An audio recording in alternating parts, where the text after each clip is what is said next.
Hello students. अपना जो chapter चल रहा था वो था वही ब्लड सर्कुलेटर यानी सर्कुलेटरी सिस्टम। अभी तक हमने जो अध्ययन किया था वह रक्त के बारे में अध्ययन किया था, यानी कि जैसे रक्त है ना, उसके दो भाग हैं। एक बार थोड़ा सा देख लीजिए। रक्त यानी ब्लड, इसके दो भाग हैं।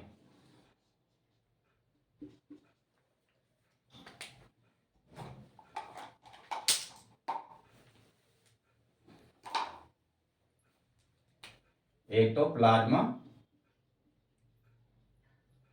और दूसरा ब्लड सेल।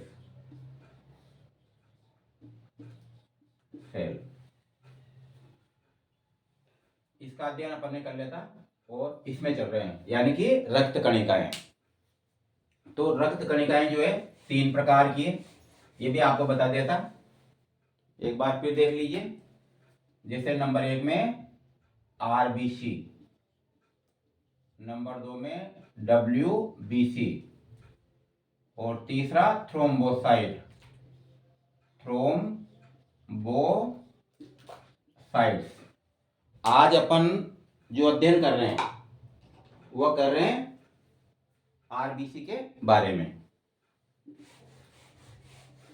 तो हमारे शरीर में याद रखिए 3 प्रकार की रक्त कणिकाएं पाई जाती है, आरबीसी, डब्ल्यूबीसी और थ्रोम्बोसाइट। थ्रोम्बोसाइट को प्लेटिलेट भी कहते हैं, इन्हीं को बिंबाणु भी कहते हैं, यानी स्प्लिंडर सेल। तो पहले हम देख रहे हैं आरबीसी। आरबीसी यानी इसका नाम है लाल रक्त कणिकाएं। लाल रक्त कणिकाएं यानी कि रेड ब्लड सेल्स, और इसी को जो कहा जाता है एरिथ्रोसाइट्स। एरिथ्रोसाइट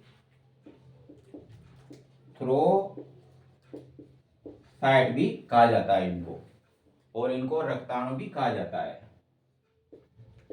रक्ताणु इसके बारे में जो है हम विस्तृत रूप से अध्ययन कर रहे हैं। देखिए पहले प्रश्न में चलते अपन उत्पत्ति। उत्पत्ति किनकी? आरबीसी की। तो इनकी जो उत्पत्ति होती है वो होती है मुख्यतः अस्थि मज्जा में। अस्थि मज्जा,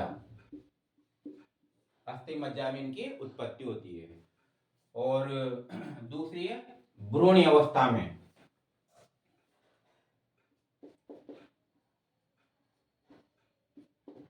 भ्रूणीय अवस्था में इनकी जो उत्पत्ति होती है वो होती है यकृत। यकृत में इनकी उत्पत्ति होती है। कौन सी अवस्था में? भ्रूणीय अवस्था में। और इसके बाद चल रहे हैं संख्या। इनकी जो संख्या संख्या के बारे में थोड़े से, हालांकि संख्या इसका जो ना आरबीसी किसमें कितनी संख्या पाई जाती है, इस टाइप का क्वेश्चन अभी तक आया भी नहीं और आ भी नहीं सकता। उसका रीजन है कि इसकी अलग अलग बुक्स में ना इसकी संख्या अलग अलग होती है। अलग अलग जो मेडिकल रिपोर्ट होती है उसमें अलग अलग संख्या होती है। फिर भी एक सामान्यतः औसतन एक आंकड़ा रहता है, उसके अनुसार इनकी संख्या जो होती है वो मानी जाती है 45 से 50 लाख। 50 लाख प्रति घन एम यानी मिलीमीटर। इसको अपन सामान्यतः एम जो है ना 3 भी कह सकते हैं, क्यूब इसका। तो 45 से 50 लाख प्रति घन एम इनकी संख्या मानी जाती है। अब ये आंकड़ा औसतन जो है ना माना जाता है। कई बुक्स में जैसे 45 से और किसी में जैसे ना 60 दे रखा है, ये 60 लाख दे रखा है, किसी में 55 से 60 लाख दे रखा है। तो ये, लेकिन ये औसतन संख्या होती है इनकी कि हमारे रक्त में ये पाई जाती है। और ये तो आपको अच्छी तरह सब याद हो ही गया होगा कि जैसे आरबीसी की संख्या ये रहती है, और दूसरी डब्ल्यूबीसी, इसका जो मान है इसमें नापा जाता है 45 से 50 लाख प्रति घन एमएम, है ना, मिलीमीटर, एम का मतलब मिलीमीटर। डब्ल्यूबीसी की जो संख्या है ये फिक्स है, आप चाहे कोई सी बुक में जाइए, 6000 से 10,000 रहती है, 6 से 10,000 रहती है, वही प्रति घन एमएम। तीसरी ये भी फिक्स है, थ्रोम्बोसाइट, इसके बारे में तो आप अच्छी तरह जानते हो, जिसका नाम सुना होगा ना, प्लेटिलेट, थ्रोम्बोसाइट्स यानी प्लेटिलेट। यानी जब से ये चला था ना वायरल फीवर, और दूसरा जैसे डेंगू, तो डेंगू में क्या प्लेटिलेट घटती है, उसी साथ सबको याद है इनकी जो संख्या है 1000 में आती है, अर्थात 1000 में जैसे क्या है तो इसकी आएगी लाख में, तो ये रहती है 2 लाख से 4 लाख तक इनकी संख्या है। तो इस प्रकार इनमें कोई बदलाव नहीं होता, ये फिक्स रहे इनका आंकड़ा। ये हाँ, ये जरूर है, ये 1.5 से ये 4 लाख होते हैं, लेकिन 4 लाख से ज्यादा नहीं हो सकती है। उसी प्रकार इनका कभी कभी 4 हो सकता है, 5 हो सकता है, लेकिन 10,000 के लगभग रहती है, इससे ज्यादा नहीं बढ़ती है। और इसका जो है इस प्रकार से है। तो ये हम जो अध्ययन कर रहे हैं, संख्या इनकी ये रहती है। इसके बाद है केंद्रक।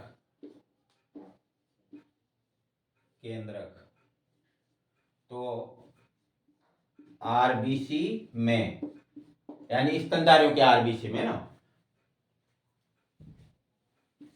मानव भी इसमें शामिल है,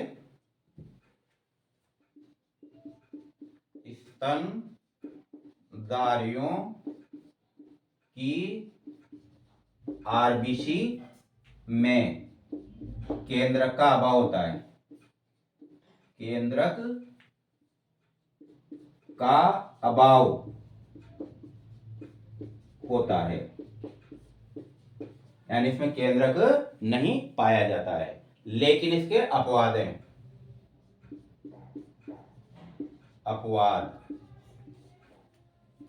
अपवाद इसके ऊंट व लामा।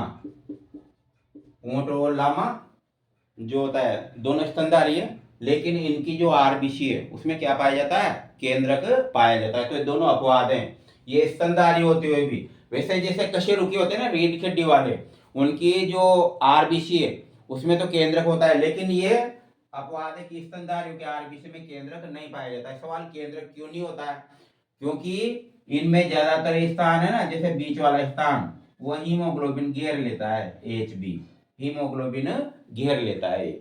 और दूसरा एक और है, याद रखना, आरबीसी में कभी भी विभाजन नहीं होगा, तो स्वाभाविक केंद्रक नहीं है तो विभाजन तो होगा ही नहीं। दूसरा, इसमें अच्छी तरह से फिट कर लो है कि आरबीसी में केंद्रक मतलब ये क्या नाम है, कोशिका विभाजन नहीं होता है। क्यों नहीं होता है, क्योंकि इनकी उत्पत्ति होती है नए सिरे से, क्योंकि जो पुराने जो आरबीसी होते हैं ना, वह नष्ट हो जाती है, उनको नष्ट कर दिया जाता है, किसके द्वारा, प्लीहा के द्वारा और स्वयं यकृत द्वारा। तो इस प्रकार से ये केंद्र की स्थिति होगी। इसके बाद इसमें रंजक का मतलब होता है रंग, यानी कि, तो इसमें मुख्यतः एक श्वसन वर्णक पाया जाता है रंजक के रूप में। श्वसन वर्णक रहता है हीमोग्लोबिन, ये होता है लोह, यानी Fe का मतलब लोहा, तो लोह युक्त हीमोग्लोबिन पाया जाता है, हीमोग्लोबिन। तो आरबीसी के अंदर क्या पाया जाता है, एक श्वसन वर्णक लोह युक्त हीमोग्लोबिन पाया जाता है। ये हीमोग्लोबिन क्या करता है, ऑक्सीजन का परिवहन करता है, यानी कि O2 CO2 दोनों को मतलब क्या करता है, ये परिवहन करता है, यानी दोनों को एक स्थान से दूसरे स्थान पर ले जाता है। कैसे, जो ऑक्सीजन है वो तो श्वसन की क्रिया में आपको याद है अपने फेफड़ों में जाती है, फेफड़ों में जो कुपिकाएं रहती है उसमें O2 बढ़ जाती है, कुपिका की जो दीवार होती है वो क्या है, वो इस टाइप से नमी युक्त होती है, और उसमें रक्त केशिकाएं पाई जाती है।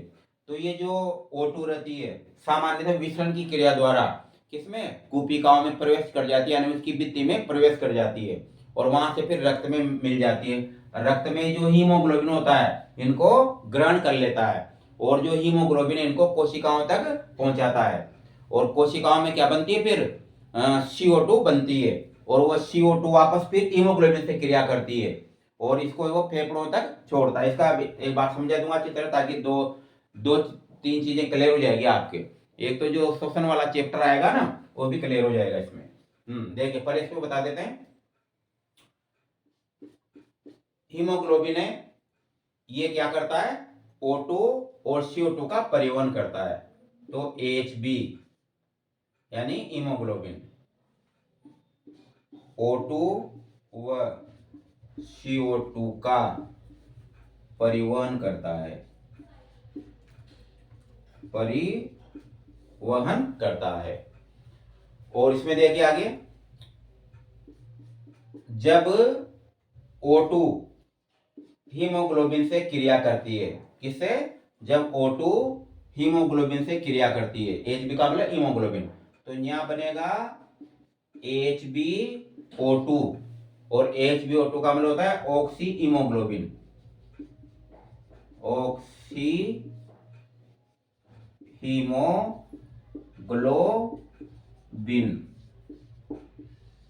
Oxy haemoglobin. और इसको कहा जाता है शुद्ध रक्त, शुद्ध रक्त। आपको पता होगा ना, शुद्ध रक्त, हमारे शरीर में 3 प्रकार की वाहिकाएं होती है, धमनियां, शिराएं और केशिकाएं। तो जो ये शुद्ध रक्त है तो किसमें बताइए, धमनियों में बताइए, और जो अशुद्ध रक्त है वह शिराओं में बताइए। ये भी पता होगा आपको। शिराएं विभिन्न शरीर के विभिन्न हिस्सों से रक्त को एकत्रित करके और कहां पर लाती है, हृदय में लाती है। और जो धमनियां शुद्ध रक्त को शरीर के विभिन्न हिस्सों में पहुंचाती है। इसके बाद देखिए, जब CO2 प्लस Hb अर्थात हीमोग्लोबिन से क्रिया करती है, कौन, CO2, तो यहां बनेगा HbCO2 यानी कार्बोक्सी हीमोग्लोबिन,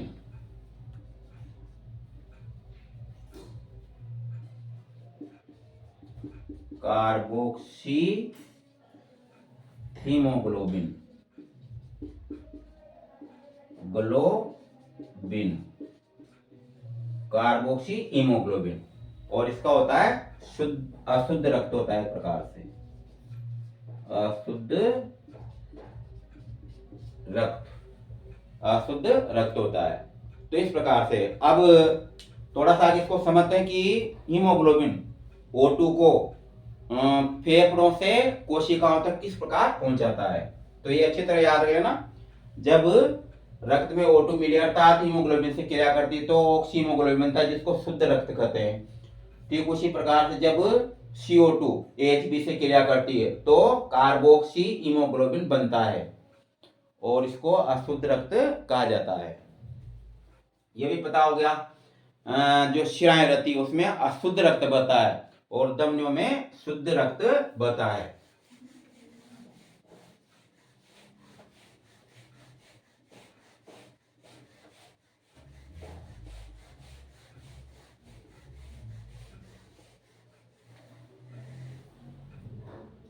देखिए ध्यान समझना, ये श्वास नली 2 भागों में बढ़ जाती है तो श्वसनीय, और ये फेफड़े, ये छोटी छोटी शाखाओं में बढ़ करके लास्ट में जो है एक कूपिका बना लेती है। ये कूपिका मान सकते हैं, इसकी कई शाखाएं बनेगी। ये कूपिका की भित्ति और ये रक्त वाहिनी और ये कोशिका। श्वसन की क्रिया में O2 अंदर आती है, तो वही अगर इसका जैसे बता नासिका के द्वारा माना जाता है श्वसन। अच्छा, ये नासिका, ये मुख और ये श्वास नली, ये दोनों नासा छिद्र जो होते हैं वह जो ऊपरी तालु होता है ना उसके पीछे खुलते हैं ये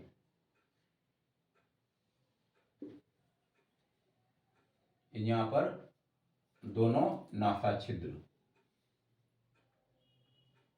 ये विलम पेलेंटाइन या अलिजीविया, ये तंतु है ना, विलम पेलेंटाइन या अलिजीविया कहलाता है। ये दोनों नासा छिद्र खुल रहे हैं। तो ये तो है ग्रसनी, ग्रसनी, और ये श्वास नली, यहाँ बीच में खंड रहता है, श्वास नली।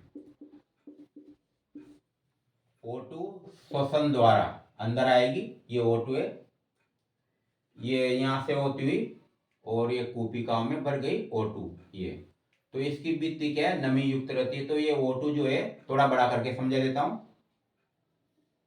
ये जो O2 रहती है, ये विसरण की क्रिया से ये रक्तवाहिनी है, तो उसके रक्त में मिल जाती है। रक्तवाहिनी में वही आरबीसी, आरबीसी में क्या पाया जाता है, एचबी, हीमोग्लोबिन। तो ये O2 जो है इससे क्रिया कर लेती है, किससे, हीमोग्लोबिन से। तो क्या बन जाता है, ऑक्सी हीमोग्लोबिन। ये ऑक्सी हीमोग्लोबिन के रूप में O2 कहां पहुंचती है, कोशिकाओं तक। ठोस प्रोटीन होता है हीमोग्लोबिन, इसलिए ये कोशिका के अंदर प्रवेश नहीं कर सकता है, कोशिका की झिल्ली। और जो जो ये कोशिका के पास आएगा तो ये एच बी तो अलग हो गया, और ये है ना O2, इससे अलग होगी ये O2, और ये झिल्ली द्वारा अंदर पहुंच जाएगी। कोशिका में क्या रहता है, ग्लूकोज C6H12O6 प्लस ये है ना O2 जो यहाँ से गई, इसका क्या करेगी, ऑक्सीकरण। ऑक्सीकरण के फलस्वरूप यहाँ पर उत्पन्न होगा CO2 प्लस H2O और प्लस ऊर्जा यानी एनर्जी, इसका मान होता है 686 किलो जूल। तो ये जो ऊर्जा है, ये तो माइटोकॉन्ड्रिया के रूप में संग्रहित हो जाएगी, कहां पर, कोशिका के अंदर ही। ये माइटोकॉन्ड्रिया उसके अंदर एटीपी के रूप में संग्रहित हो जाती है। जल जो होता है वो जीव द्रव्य में घुल ही जाता है। अब CO2 है, CO2 को लंबे समय तक जीव द्रव्य में एकत्रित नहीं रखा जाता है, इसलिए CO2 का कोशिका से बाहर निकलना जरूरी होता है। तो ये CO2 जो बनी है ना ये वाली, तो ये क्या करेगी, वही कोशिका की झिल्ली से बाहर निकलेगी। और इसका आप समझ ही गए होंगे, यहाँ इंतजार कर रहा है कौन, HB। तो ये CO2 HB से क्रिया कर लेगी, तो क्या बन जाएगा, यहाँ बन जाएगा कार्बोक्सी हीमोग्लोबिन, अर्थात HbCO2।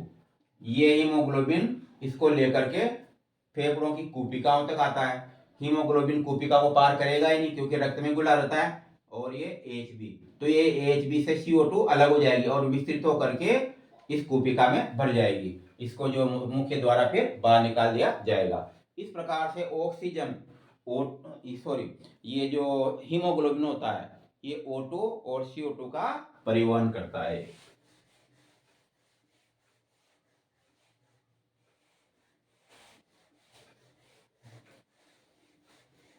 और आगे चल रहे हैं, संख्या होगी इसका जीवन काल। देखिए अब आरबीसी चल रहे अपन, आरबीसी, इसका जो जीवन काल होता है, जीवन काल, इसमें कोई विरोधाभास नहीं है। आप कोई सी भी बुक्स देखो तो इसमें ज्यादातर क्या मिलेगा, 120 मिलेगा। अगर 110 लिख रहा है तो मानने नहीं, वो 120 होता है। सभी बुक्स में 120 दिन होता है इनका। किनका, आरबीसी का जीवन काल कितना होता है, 120 दिन होता है इसमें।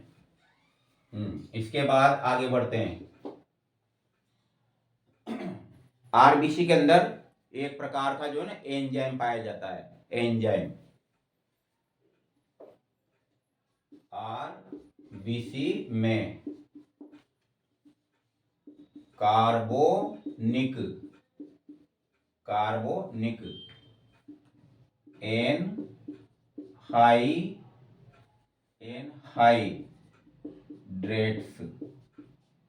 एनहाइड्रेट्स एंजाइम पाया जाता है। ये क्या करता है, O2 जो होते हैं ना, O2 उसको बांधने का कार्य, यानी इसमें जो हीमोग्लोबिन होता है उससे जल्दी क्रिया होती है इसकी। तो इसके बाद अपघटन,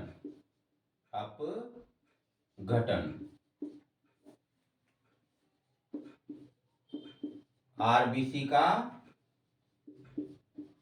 अपघटन, अपघटन का मतलब नष्ट करना, तो आरबीसी का अपघटन प्लीहा व यकृत द्वारा किया जाता है। जीवित का नहीं, मृत का। जो मृत आरबीसी होती है ना, तो शरीर में लंबे समय तक रक्त में उसको नहीं रखा जा सकता, इसलिए प्लिया सबसे ज्यादा प्लिया करती है, पर याद रखना है यकृत तो करता है यकृत, तो आरबीसी का अपघटन प्लिया व यकृत द्वारा किया जाता है। इसलिए प्लिया को आरबीसी का क्या कहा जाता है? कब्रिस्तान कहा जाता है। प्लीहा को आरबीसी का कब्रिस्तान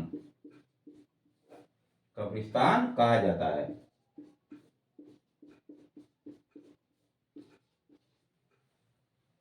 तो प्लिया को आरबीसी का क्या कहा जाता है? कब्रिस्तान कहा जाता है। क्यों? क्योंकि ये मृत जो आरबीसी उसको नष्ट करने का कार्य करती है।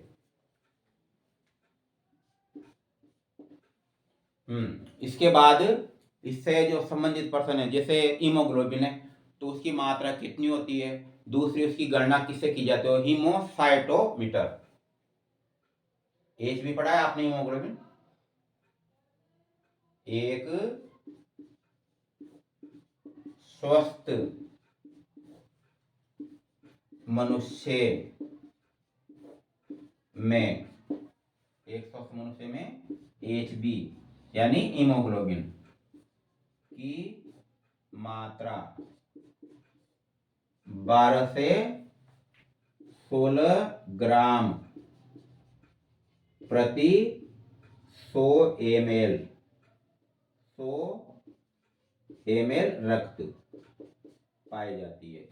यानी जो स्वस्थ मनुष्य है ना, उसमें 12 से 16 ग्राम मात्रा होती है इसकी।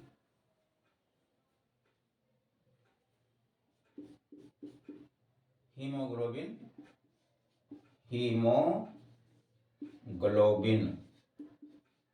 की गणना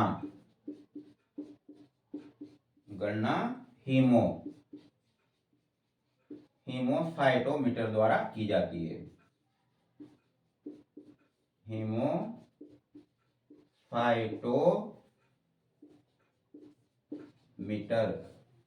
हीमोसाइटोमीटर द्वारा की जाती है इसकी गणना। ये याद रखना, यंत्र होता है एक प्रकार का ये, जिसके द्वारा हीमोग्लोबिन की गणना की जाती है। वह हीमोग्लोबिन की मात्रा कितनी है। इसके बाद आपने देखा होगा आरबीसी की कमी हो जाती है या हीमोग्लोबिन की कमी हो जाती है, और तो उसके एक प्रकार का रोग होता है जिसको कहते हैं रक्त क्षीणता। और कभी कभी आरबीसी की संख्या में अधिकता भी हो जाती है, जिसको कहते हैं पॉलीसाइथीमिया। आरबीसी या स्वाभाविक आरबीसी बढ़ेगी तो हीमोग्लोबिन बढ़ेगा ना, तो आरबीसी की अधिकता को पॉलीसाइथीमिया याद रखना। जैसे इसका एनीमिया कहा जाता है, इसको क्या कहते हैं? पॉलीसाइथीमिया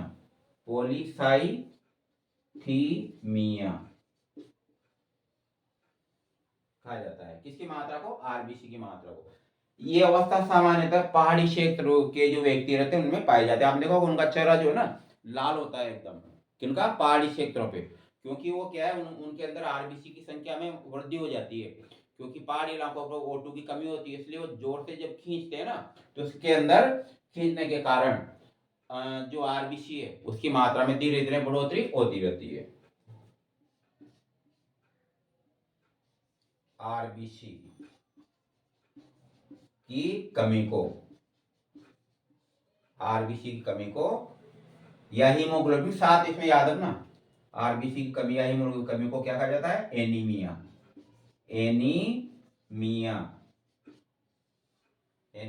यानी रक्त क्षीणता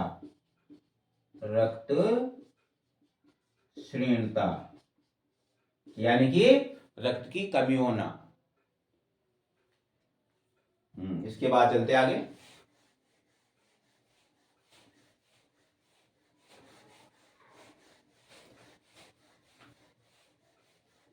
तो ये हीमोग्लोबिन एक प्रकार का श्वसन वर्णक होता है। ये समाप्त होने वाला टॉपिक। इसमें अब जैसे कम चांस रहते हैं, लेकिन फिर भी याद रखना, जैसे जंतु जगत में सबसे बड़ी जो आरबीसी होती है, सबसे छोटी जो आरबीसी है ना, तो इस प्रकार का क्वेश्चन, सबसे बड़ी आरबीसी, तो ये एक प्रकार का जो जीव होता है, इसको बोलते हैं कोंगो ईल, है ना, एम्फीयूमा, उसमें पाई जाती है। तो सबसे बड़ी आरबीसी कोंगो ईल,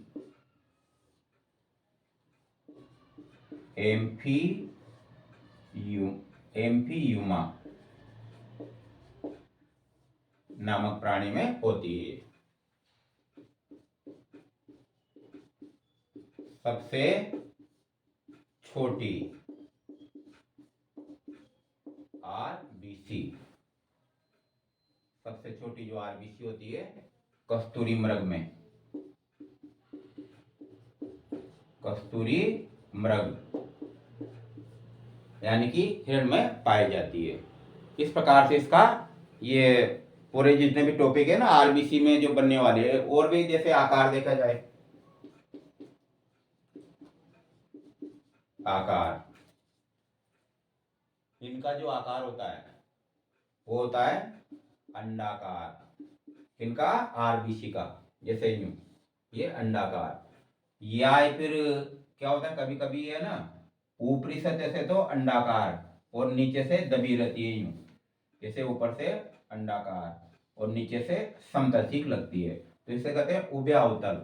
तो ये आकार जो होता है ना आरबीसी का, वो अंडाकार या उभय अवतल, उभय अवतल इसका आकार होता है।